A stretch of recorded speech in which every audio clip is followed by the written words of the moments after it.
Well, hello there, and welcome to this episode of the Terry Cole Show. I am actually interviewing one of my friends, Gina DeVee.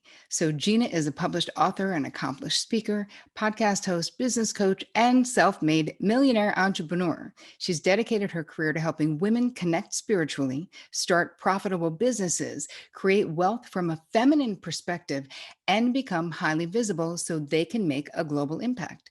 Her first book, The Audacity to Be Queen, is out right now, and it brings together over 20 years of experience in transforming women's lives through the deep spiritual and feminine wisdom of queenhood. With spectacular flair, beautiful pearls and wisdom, and life-changing stories of unexpected triumph, Gina DeVee shares the steps, exercises, meditations, prayers, and journal prompts to release all forms of self-doubt and self-sabotage so you can discover the best version of you. So, if that sounds interesting to you, I cannot wait for you to enjoy my interview with Gina DeVee. I am super excited. Gina DeVee, welcome to the Terry Cole Show. Terry, thanks for having me. So good to be here with you. I'm really, really excited about our conversation today. And I want to start with asking you about what inspired you to write your book, The Audacity to Be Queen, and how was it releasing it in March of 2020? Tell me. Sure. The book Audacity to Be Queen is not the book I thought I was going to write. I don't know, like I'm not a biological mother, but I think like you like think what your child is going to be or be like, and it's just a complete opposite. I thought it was going to be very eloquent and sophisticated, and it came out with a different sort of personality. And I think the reason I wrote the book is because I didn't see a place for women like us who are really into being the best version of our lives in every area, where it could all come together. So there's kind of like the spiritual camp, the personal development camp, there's the lifestyle camp, the health and wellness camp. And I'm like, but wait, I'm one of each. and Right. so that's where I just let all of my loves and come together and gave myself full permission to be my full self. So that's why I wrote the book. I love it. So tell me, I mean, because you were releasing your book, I Hmm. was finishing my book in March of 2020, and I Hmm. know that the pandemic experience certainly impacted my experience. Hmm. How did this impact your experience? Well, because we are queens and not princesses, I just didn't know I was going to get an opportunity to practice what I preached quite so soon after the book came out. And so I have this um, exercise that I talk about in the book where it says, I'm thrilled this is happening because. And one time back in the day, I was involved with this horrible legal dynamic and I thought it was this awful situation. And Spirit just came to me in this download and said, Gina, turn it around. And because I kept saying, this is awful, this is terrible. And I said, well, what am I supposed to say? I'm thrilled this is happening because, and it was like, Terry, it's like these like divine words fell into my lap. And at first I was being a little snarky and was like playing with it, but then I actually got it. And so I had to do that as I felt disappointment coming at me the week my book came out because I couldn't do all the tours and things. I said, well, first, in transparency, I let myself feel grief and disappointment for 30 minutes. I was just like, Gina, feel it. Like you waited 20 years to write your first book. I'm a psychotherapist, by trade. Like I'm going to have a human experience. I'm not going to dwell on it, but I'm going to have it.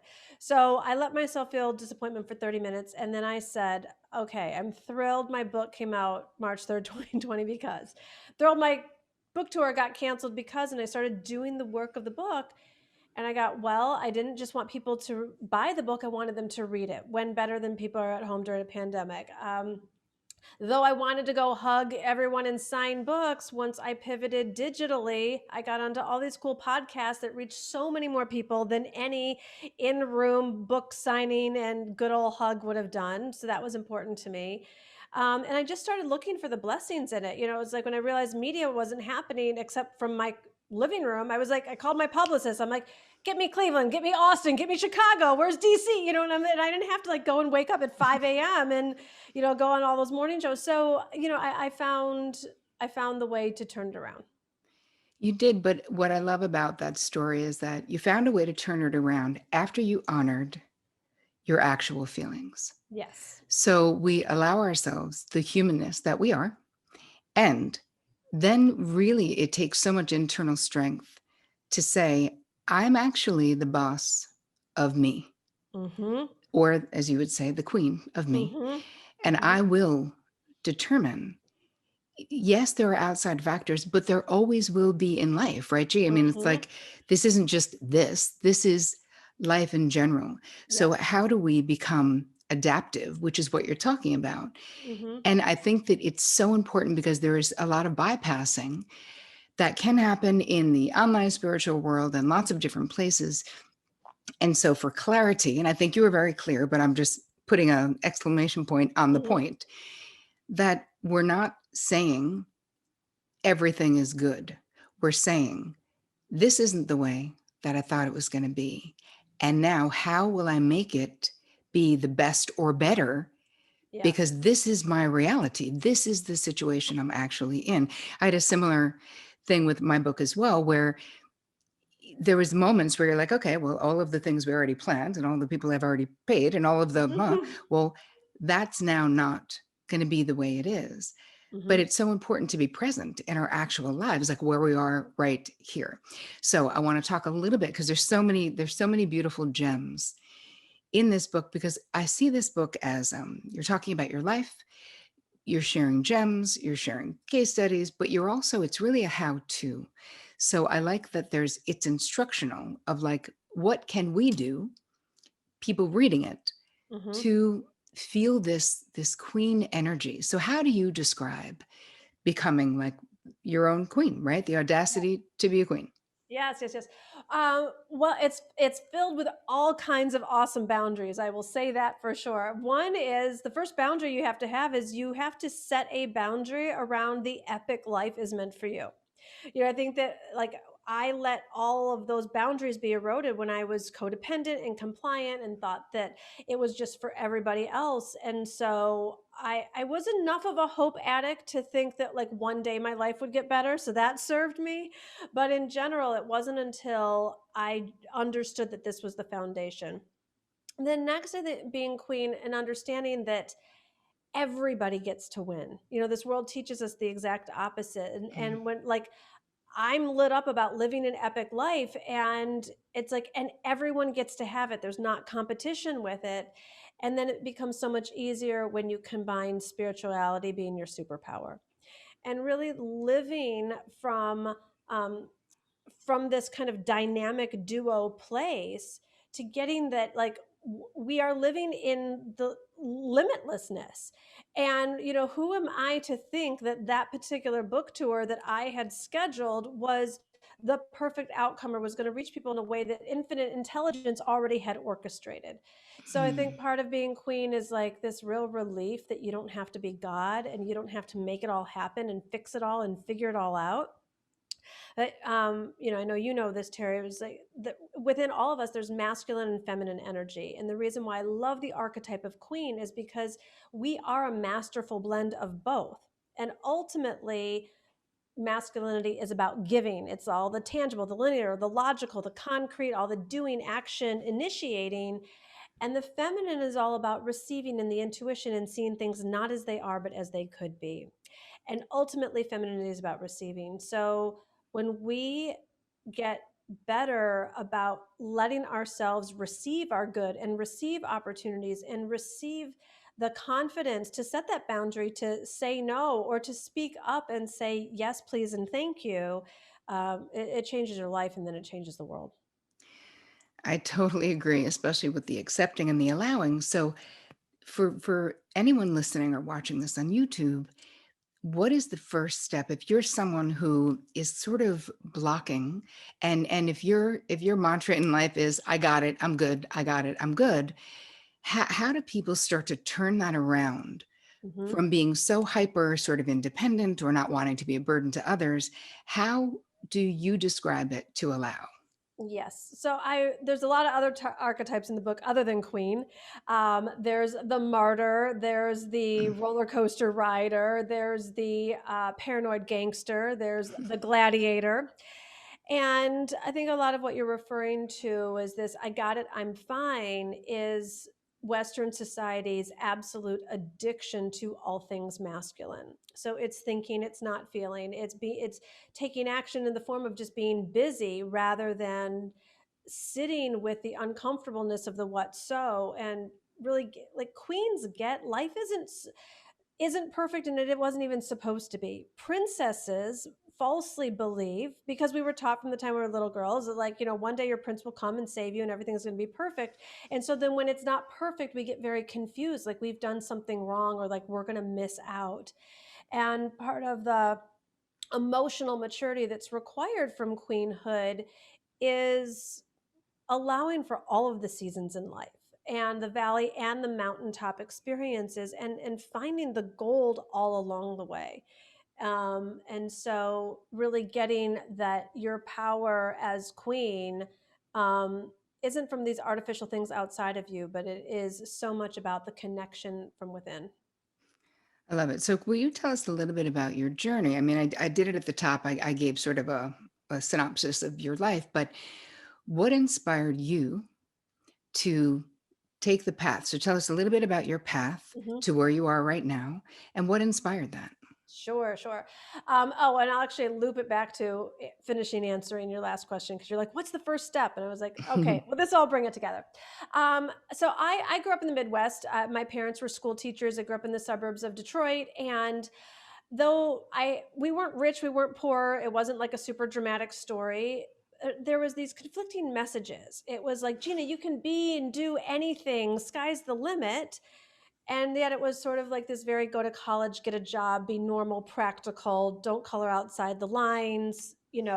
So the dreamer within me was always like, life's going to be fabulous and I'm going to be a leader on the world stage. And yet the sort of like, no, but you need to go to a state school because it's less expensive than an out of state school, like all the squelching. And so I worked in Washington for a while. I worked at the White House, and that just opened me up to, I think, the bigness of the world. I was there in my early 20s, and I was like, it felt so much like the center of the universe, like big people making big global decisions, and for the most part, like doing really cool things. And then, so I saw like the best and worst of what Washington had to offer. And so then, once the underbelly came, then I went running home, depressed, thinking my life was over and nothing would be as grand as working in the White House. And I was depressed and going to therapy about 3 times a week. And after a year, even I couldn't take it anymore, Terry's, but I was like, but I'm not done. And so the only way I could like accept my path was to sign up for a master's degree in clinical psychology because then I knew I could like keep working on myself incognito. I had no plans of becoming a therapist, but I was like, I can't tell people I'm still going to therapy. So I became a psychotherapist because I was lit up about human potential and transformation. Um, and when I became a psychotherapist, I didn't realize how codependent I was. So I was working 75 hours a week, offering sliding scale rates, living at home with my parents at the age of 30. Come on, people. And I had a master's degree. I'd worked in the White House, and I'm on like at my in my high school room. And I was just so crippled financially, $75,000 in debt, student loans, and otherwise. And I was just like, there's just got to be a better way. And Tony Robbins was like kind of becoming more mainstream at the time. And I was like, look, Dad, I can make 6 figures as a coach. And he's like, no, you can't. And I was like, wait, Tony said I could do anything. So all this to say, I left Detroit and I left my license in Detroit and moved to California to become said life coach. And I have so much respect for the field of psychology, and I also loved the unlimitedness of what I could do with coaching and internet marketing and expansion. So rather than being consistently broke, I got to be neurotically broke because I was charging in packages as a coach. And it was feast or famine, but it was the beginning of me actually having a business. in a business doing something that I loved, which was transforming lives that didn't have some of the limitations that working with insurance companies had. So, I feel you on the insurance companies, but also understanding that, psychotherapy and coaching, these are all tools that can mhm, help people mhm, elevate their life experiences. And I always think that I do, everything I do is therapy informed, which means everything you are doing is therapeutically informed because you can't unknow yes. what you know, right? It's Mhm, just it's just how you focus differently. You talk about in the book about communicating like a queen. yes. And I love a communication moment because of course it's such a big part of having healthy boundaries. Mhm. So talk to us a little bit about how people, women in particular, can start communicating like a queen. Yes. It was very humbling for me to realize that I had gotten to be an adult with a master's degree and um, thought I was a great communicator until I started my own business. And I couldn't believe how much my people pleasing was blocking me from letting my yes be yes and my no be no. I couldn't believe how terrified I was to actually just speak my truth. And also, I grew up in um, the environment that I grew up in was also pretty conservative religiously. So I grew up in an environment that though we were loved and it was a good environment, it was also if you did something wrong, you got in trouble. And so I had this notion that adults yell at people when they do something wrong and then they get in trouble. So it was just what seemed normal to me from church to Italian upbringing to whatever. So in communicating, I just thought that that's what you're supposed to do if you're a boss. If someone does something wrong, you yell at them and they're in trouble. And though I'm like kind of giggling right now, I'm very humbled because a, I thought that this was normal. And B, when I woke up to my communication style, which was very like Devil Wears Prada at the time, Hmm. then I was just mortified. So I did this, like, I was like, oh my gosh, I call myself spiritual, conscious business owner. Look at the way my shame based communication just seemed normal. So I did this pendulum swing and was completely invisible. People would turn in sloppy work. I'm like, no problem. Let me do that for you. Late again. That's all right. I got you. You like, I was like, nobody could do anything that was going to let anyone call me a bitch or that I was like going to be perceived like that I was going to get anyone in trouble. So in the book, I call it, it's like I was first so compliant or I was first so defiant that I went into compliance. And when you are in alliance with your own communication style, first and foremost, the way you talk to yourself. So if I was talking to other people that way, you can imagine the way my self talk was. And that's where I love waking up to communicating like a queen. It's like talk to yourself in love. And what I didn't know is that I actually had more choices than I thought. And the reason why I would react in fear was because I thought I wasn't going to be able to be seen or heard or get what I want. So I needed to be this bitch about it. Hmm. And when I started practicing actual spiritual principle, which is speak the truth in love, it doesn't mean that you go invisible and it doesn't mean that you need to be a diva about it, but it's where both people are actually deeply, deeply considered. And so that's one of my qualities of a queen is really, really being there for yourself and really being there for the other person without taking on other people's stuff. I love it. And that really is just the description of healthy reciprocal communication. What you described, I want to go back to it just for a sec. You described the pendulum swing, and I've seen this for all the years of being a psychotherapist, and especially in teaching boundaries, that we waited a long time. A lot of people, we waited a long time Mm-hmm. to say what we wanted to say or to assert ourselves.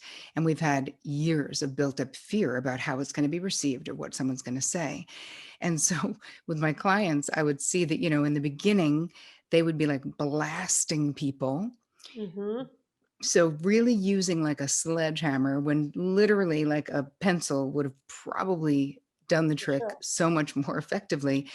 But I think that that's a normal part of the process because, you're talking about in this book, you're really talking about transforming every area of life. Mm-hmm. What isn't working for you, figuring out how to up level that experience so that from your depth, from your core, you feel self-respected and you are respecting others. I mean, that's Mhm, basically the description you just had about communicating like a queen, mhm, and how when that is missing, there is so much conflict, there is so much chaos mhm, when it's so much of it is based on how you regard yourself. Exactly what you said about the self talk. You were mhm, being super punitive to you, being mean, name calling you. So then it made sense that that was coming out. mhm, So the beginning of shifting that internal mean committee, mhm, what are your thoughts about if someone here is like, oh my gosh, I'm doing that? mhm. How do we shift it? For me, it was so rooted in codependency. So, because I didn't have an independent sense of self and therefore had to get my approval from others, like it wasn't a preference. I tell people it was like it was a need. I was not going to be okay if others did not like me, approve of me, and accept me. Was so deep that of course that is set up for defeat, because any basically I made other people god, and anytime you make anyone else or anything else source, you will be living in fear and you will be at the effect of everyone else's whims. So it was, um I write what seems to be now a pretty funny story in the book. Like, my worst fear came true about a client like name calling and slandering and taking it to the streets. And in that tarring and feathering experience, it really freed me from so much of the codependency, because what I realized, what I was afraid of, it A, had already happened, and B, I just became so clear that I'm making this other person source. So what I did as I healed my codependency for me is I dropped the need to be Little Miss Perfect. And when I no longer put myself on that pedestal or put myself on the pressure of needing to do everything right, then Terry, I just got really great at apologizing. I was free. I was like, "Oh, did I hurt your fit?" Like, and not in a flippant way, but like because I didn't put this what I want to call this requirement on myself to always get it right. Because so then when I didn't get it right, I'd get defensive, like, no, I didn't, no, I didn't. Now Right. it's like I don't have that need anymore. So it's like, did I say something? Do I owe you an apology? Like, please forgive me. That's not my intention there. And I got nothing on it these days. So I think that would be my first step for anyone else that aligns with this, is if you see yourself as codependent, drop the need to be Little Miss Perfect and you will free yourself. It's such great advice because suddenly there's all this expansion of like, Mhm, I'm a person. It also, in not striving for perfection, because I think many of us in this doing what we do, the perfectionism thing, this need to like literally never make a mistake, mhm, it requires so much hypervigilance that mhm. takes up so much friggin' bandwidth. Woo! And it's also an impossible task. And what also does it do, at least what I've seen with my clients and in my own experience, it keeps your life small. So Yes. it's like wanting to have an adventure, change careers. I came up against this when I was switching from talent agent to becoming a psychotherapist, that like, what was it going to be like to not be masterful? Mm, How would I handle making mistakes, especially if you're dealing with people and their lives and their feelings? And I think I waited, probably 2 years longer than I would have, simply for fear of making some kind of mistake. And like, what mhm, if I did something and someone harmed themselves because of it? And I had mhm, this really brilliant therapist, and she was like, wait a minute, let me ask you something. So is your heart in the right place? I was like, yeah. mm. She's like, do you hold the people? Because even when I was in school, I had like certain clients, whatever, because I had my what are they called?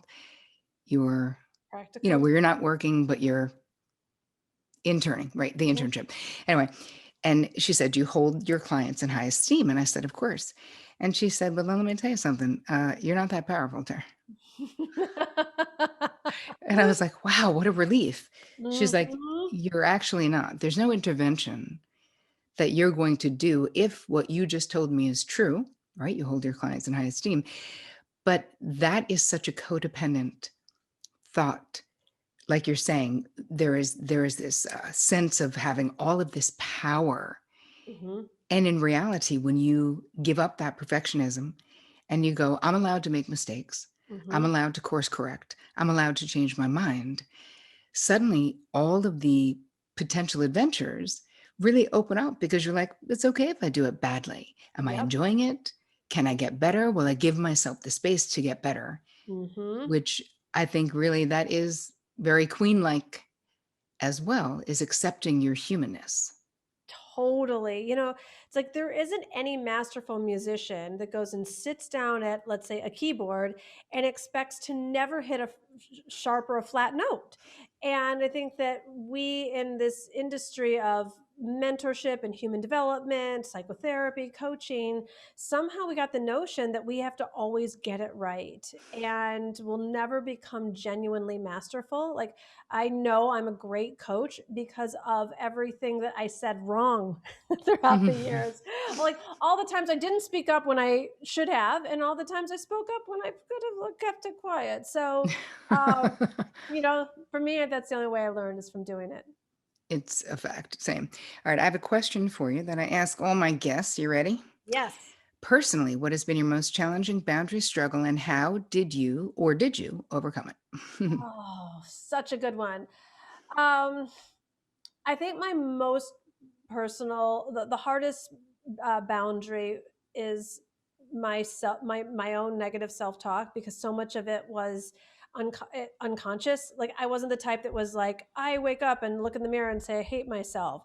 It was just sort of these subtle things of like, well, I could never do that, or they would never want me, or that's not for me.